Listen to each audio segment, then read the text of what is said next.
Então, boa tarde para todo mundo. Aqui quem está falando é o professor George, né? Professor da Educa, que quase todas as tardes estou aqui com vocês, né? Como houve a mudança do nosso horário, dos nossos dias, nós vamos estar nos reunindo segunda, quarta e sexta, no horário das 16 horas, né? Então, vamos dar início a esse momento, ao nosso momento do nosso bate-papo conectado. E hoje nós teremos a participação do professor Dácio, tá? Então, ele vai falar um pouco, conversar um pouco sobre a hipertensão, né? Alguns de vocês sofrem desse problema, sofrem dessa, vamos dizer que doença.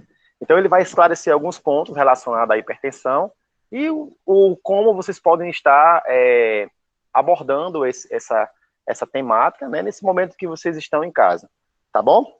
Então, vale salientar que essa iniciativa é uma iniciativa feita pela UERN, né, pelo campus de Natal, né, através do projeto de extensão, o projeto de extensão do Observatório da Saúde, junto com a Educa, tá?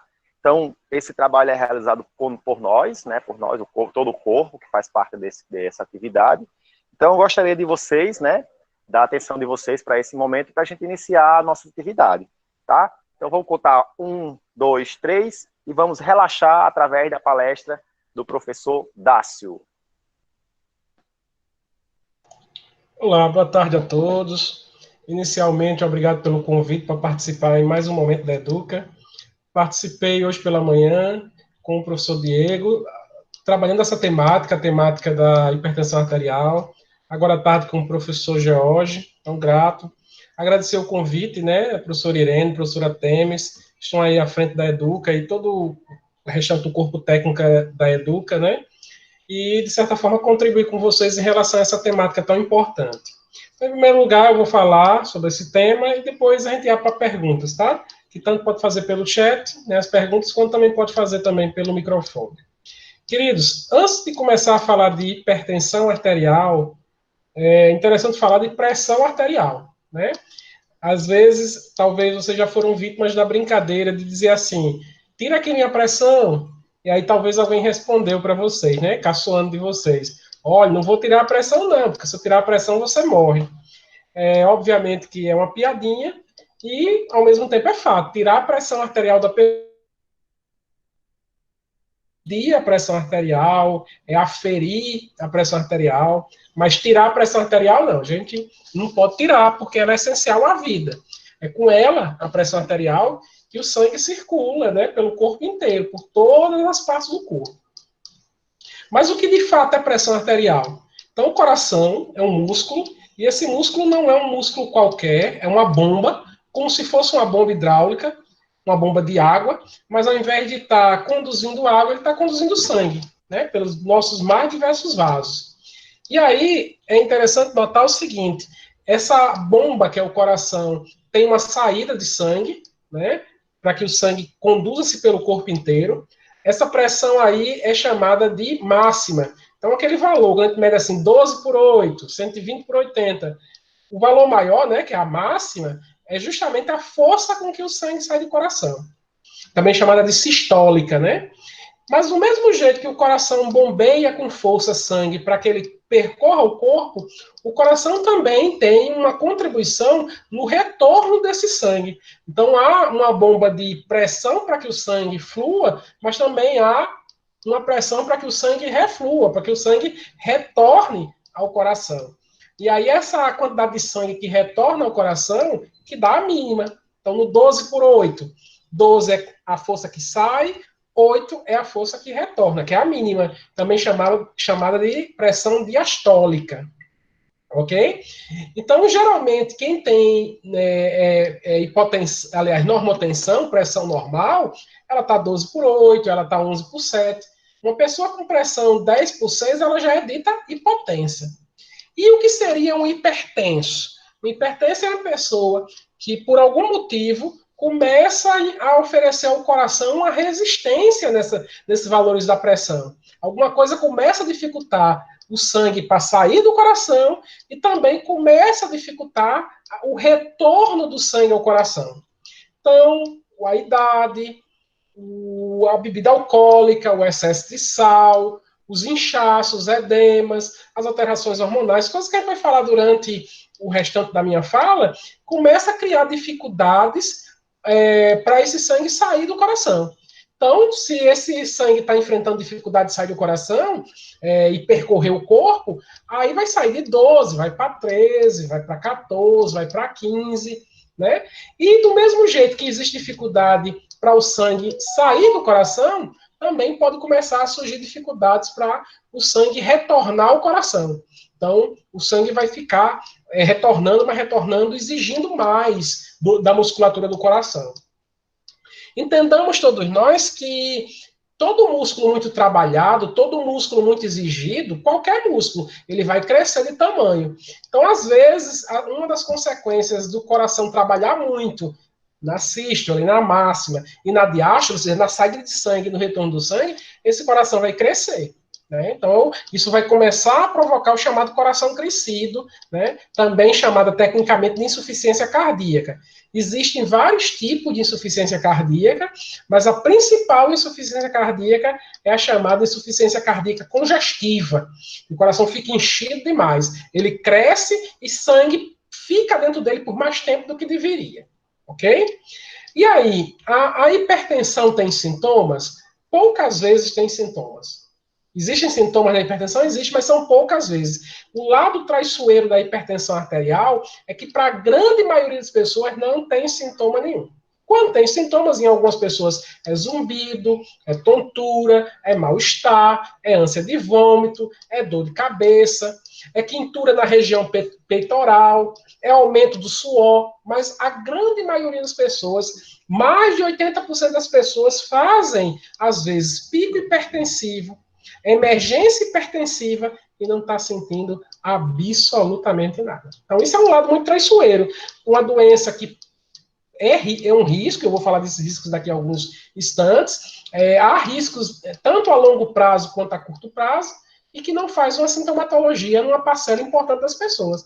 Eu até digo às vezes, aquela pessoa que tem hipertensão e faz uma dor de cabeça, estou sentindo dor de cabeça na forma de pontada aqui atrás, a parte de trás da cabeça. Estou com uma visão turva, estou tonto, estou com mal-estar, comecei a suar frio, né? Estou com as pernas aquecendo e sente, por incrível que pareça, lógico que sentir mal-estar é ruim, mas para essas pessoas a hipertensão está dando alerta. O alerta de que tem hipertensão, o alerta de que está no momento hipertensivo. Mas, por incrível que pareça, insisto, para a maioria das pessoas não tem sintoma nenhum. Nem dor de cabeça, nem ânsia de vômito, nem perturbação visual, nada. E aí, se a pessoa não afere a pressão arterial, não mede a pressão arterial, fica por meses, por anos, sem saber que está fazendo picos hipertensivos. A questão é que, ao longo do tempo, e a hipertensão arterial é uma doença crônica, né? Ou seja, ela não é uma doença de instalação num momento único, ela vai se instalando ao longo do tempo e vai degenerando o corpo, por isso que ela é chamada de crônica e degenerativa, ela começa a danificar partes do corpo. Então, um dos locais muito prejudicado pela hipertensão é a visão, é a chamada microcirculação ocular. Geralmente, a hipertensão não tratada, não regulada, não compensada, vai se acompanhar do aumento da pressão intraocular, que a gente chama de glaucoma, da qual pode acontecer o chamado descolamento de retina, que provoca cegueira súbita, perda visual súbita. Um outro local muito prejudicado pela hipertensão arterial é a função renal, né? Os rins também têm muitos vasos fininhos. Gente, são vasos tão finos, tão delicados, como fios de cabelo, tá? Só que a pressão passando por esses fios sanguíneos em altíssima pressão. Então, isso vai provocando insuficiência, em primeiro momento, insuficiência renal aguda, e de várias crises de insuficiência renal aguda, que às vezes passa desapercebida, tá? Então, tem pessoas que fazem várias crises de insuficiência renal totalmente desapercebido, aí vai se instalando a insuficiência renal crônica, né? Ou seja, o rim vai perdendo sua capacidade filtrativa, vai literalmente fibrosando e uma hora a pessoa vai precisar de diálise, ou diálise peritoneal, ou pior ainda, hemodiálise e até transplante renal. A hipertensão também pode prejudicar o próprio coração, né? Eu já falei que o coração cresce, ele desenvolve insuficiência, mas pode desenvolver angina, que é a dor no peito. Existem diversos tipos de angina, mas praticamente todos os tipos de angina têm associação com esforço e com hipertensão arterial. né?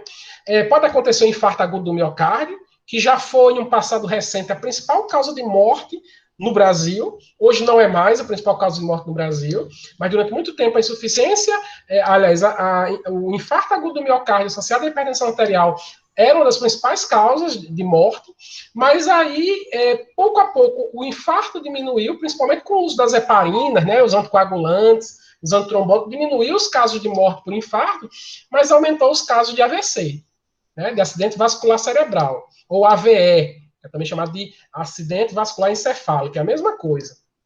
É até o nome mais correto, não é AVC, e sim AVE.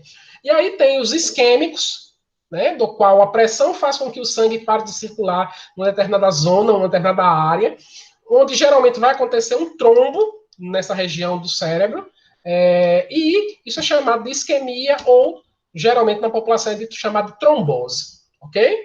Às vezes esse trombo não se dá no cérebro, às vezes esse trombo se dá no coração. O trombo, né, o coágulozinho, se forma no coração e sai do coração e vai para o cérebro. Aí é AVC, AVE, isquêmica, trombose do mesmo jeito. E outras vezes esse trombo não está no coração, ele está nas artérias do pescoço, nas carótidas. Gente, o bom médico de imagem, o bom imaginologista, que quando vai fazer um ecocardiograma, quando vai fazer uma ultra de coração, se ele é uma pessoa muito responsável, se ele é uma pessoa muito consciente, mesmo que no exame lá está dizendo ecocardiograma, ele deveria ver o coração e também ver as carótidas, né, as artérias do pescoço. Porque às vezes a pessoa está com todas as artérias do coração desobstruídas, não estão entupidas, estão limpinhas, mas estão com as artérias do pescoço bastante entupidas. Então, até pelo amor à profissão, por amor à vida, por respeito à vida, não custa nada, durante o exame, passar, né, o exame no pescoço.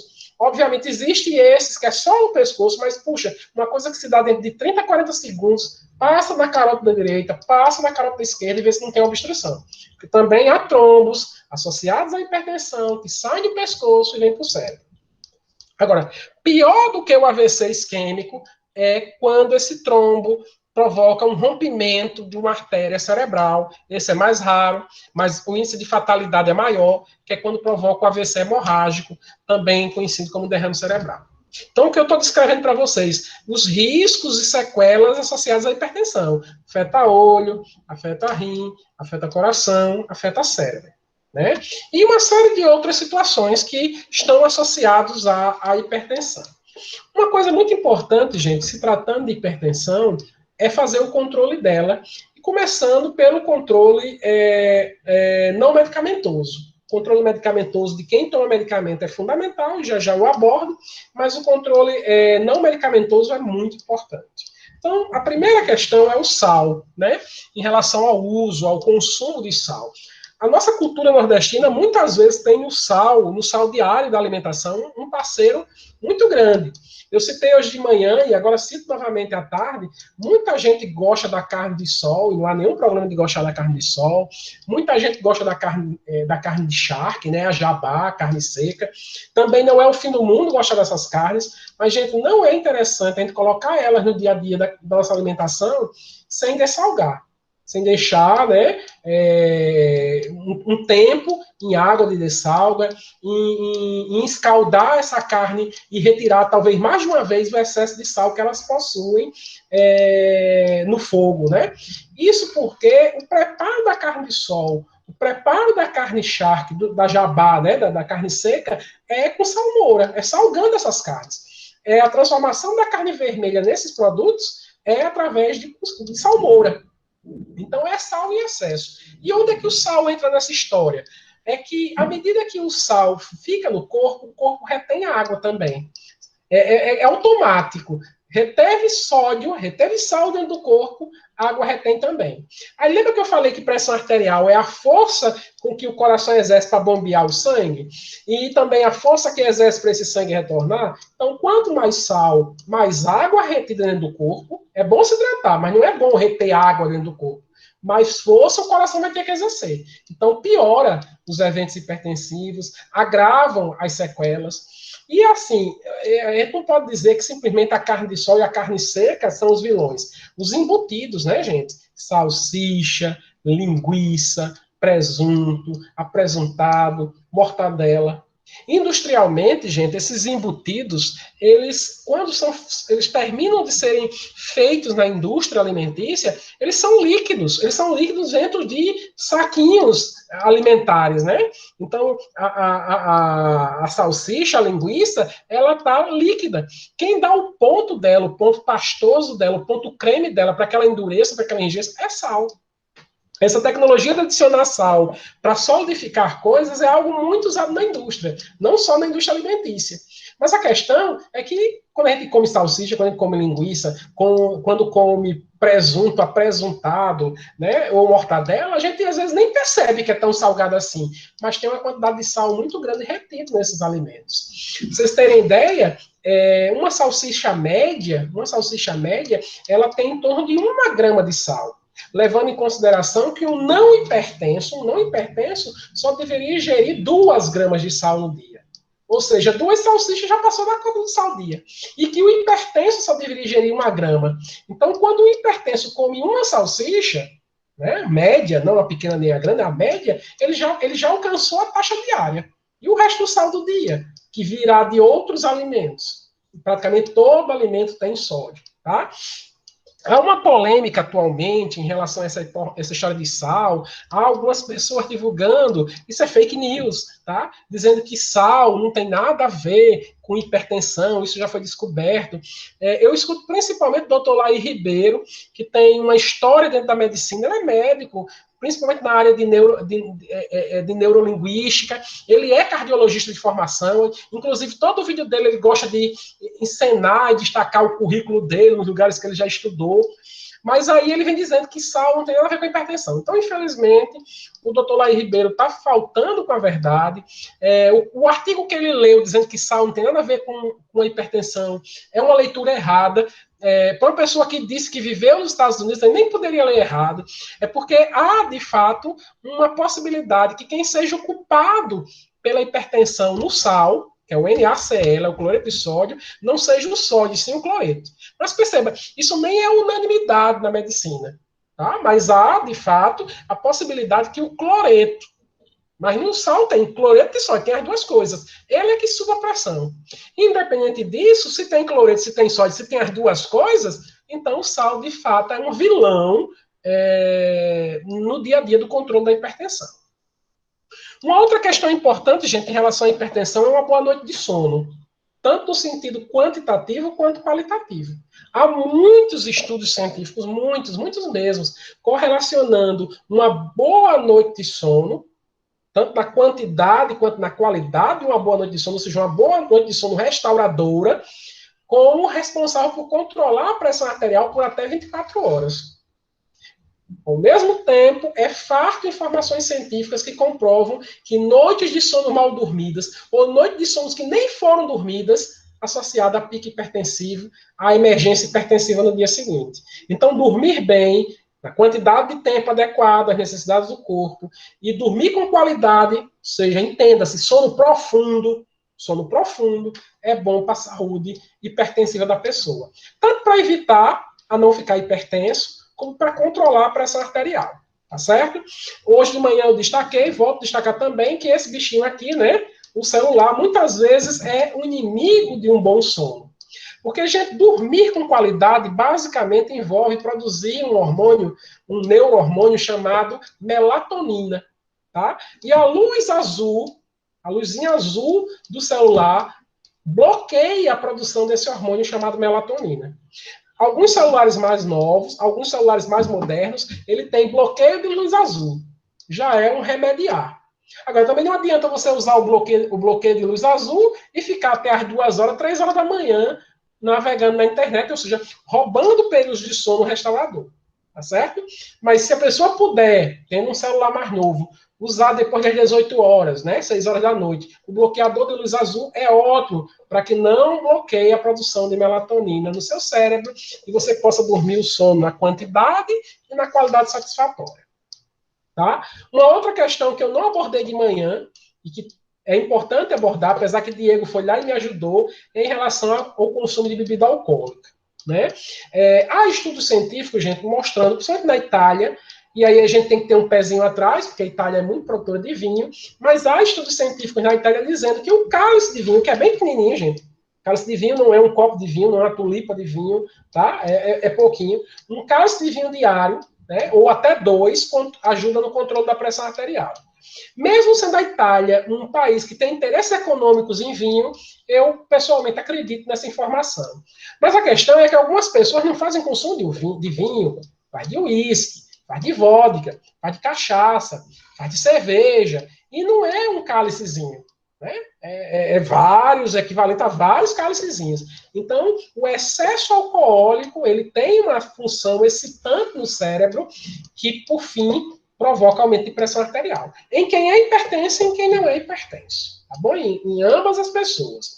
Uma outra questão que eu não poderia deixar de falar, em hipótese nenhuma, gente, é em relação ao estresse. Controle do estresse. Tá? Seja através de meditação, seja através de yoga, seja através de oração, seja rezando, seja meditando, nós precisamos encontrar algumas ferramentas que provoquem relaxamento. Quando o meu corpo não está calmo, quando eu não estou relaxado, quando eu não determino um tempo do meu dia para me tranquilizar, aí meu corpo libera muita adrenalina, meu corpo libera muito cortisol, e tanto adrenalina quanto cortisol, ambos provocam o que a gente chama de vasoconstricção. Traduzindo, as artérias diminuem seu calibre, elas se apertam. É a semelhança do que eu faço numa mangueira, eu aperto a mangueira, e todo mundo sabe, se eu pegar uma mangueira e estiver saindo água e eu apertar ela, com certeza vai sair água com mais força. A mesma coisa com a pressão arterial. Estou muito nervoso, estou muito ansioso, estou muito preocupado, não relaxo, não me tranquilizo, não me acalmo. Não faço nada disso. Então, o corpo vai responder apertando as artérias, apertando as veias, apertando aqueles vasinhos bem pequenininhos que eu falei para vocês, de fios, tamanho de um fiozinho de cabelo, vai apertar e a pressão do sangue vai aumentar. Então, nós temos, para o nosso próprio bem, e eu me incluo nessa lista uma vez que eu sou hipertenso, encontrar ferramentas de escape para trabalhar estresse, para trabalhar ansiedade. Ok? Não tem muito o que falar na frente de Georgia, aqui na frente de Tênis, em relação à atividade física, mas o que eu trago, gente, é algo muito parecido com o sono. A atividade física regular, bem orientada, bem planejada, bem prescrita, também tem resultados no controle da pressão arterial por até 24 horas. Ok? E como não poderia ser, né, eu finalizar com a questão dos medicamentos. Né? Uma vez que, ao final das contas, eu sou farmacêutico e essa é a minha praia. Gente, o arsenal de medicamentos à disposição para controlar a pressão arterial é muito grande. Quando a gente fala de SUS, quando a gente fala de Sistema Único de Saúde, isso tem um programa no SUS chamado Rename, aí a lista diminui um pouco. Mas mesmo a lista do SUS, mesmo a lista do Rename, da Farmácia Popular do Brasil, é uma lista que dá conta. Então, nós temos aí captopril, nós temos aí enalapril, nós temos aí losartana, nós temos aí apenas atenolol, furosemidra, hidroclorotiazida, clortalidona. Que, nisso tudo que eu falei, tem medicamentos que baixam a pressão arterial, que são antihipertensivos, e há medicamentos que são diuréticos. Se traduz em diuréticos, eles são medicamentos que retiram sal do corpo. Como eu falei, né? Retirou o sal do corpo, a água vai embora. Então, você urina muito, então vai diminuir também a quantidade de água de sal do corpo, o coração vai trabalhar mais aliviado. O tratamento protocolar, gente, mas cada caso é um caso, geralmente é a associação de um antihipertensivo mais um diurético. Tá certo? Às vezes, no entendimento do profissional que acompanhou a pessoa, ele opta só por um antihipertensivo, sem o diurético. Para outras pessoas, só um diurético. Eu confesso que não é muito recomendado ficar só no diurético, não. Mas há pessoas que só usam diurético. Tá? E há pessoas que os médicos pedem até para ela tentar controlar a pressão arterial sem medicamento. Geralmente, quando os médicos fazem isso, é porque eles vislumbram que essa pressão arterial da pessoa é chamada de psicogênica. A pressão está alta, não configura hipertensão arterial crônica, nunca vai ter cura, mas sim você estava ansioso, preocupado, num momento difícil, e que você controlou essa situação, você sai do quadro hipertensivo. Mas, via de regra, a hipertensão, ela tende a ser crônica, e 90% dos casos ela é crônica, e, portanto, infelizmente, dentro da realidade médica que a gente tem, ela é incurável. Ok?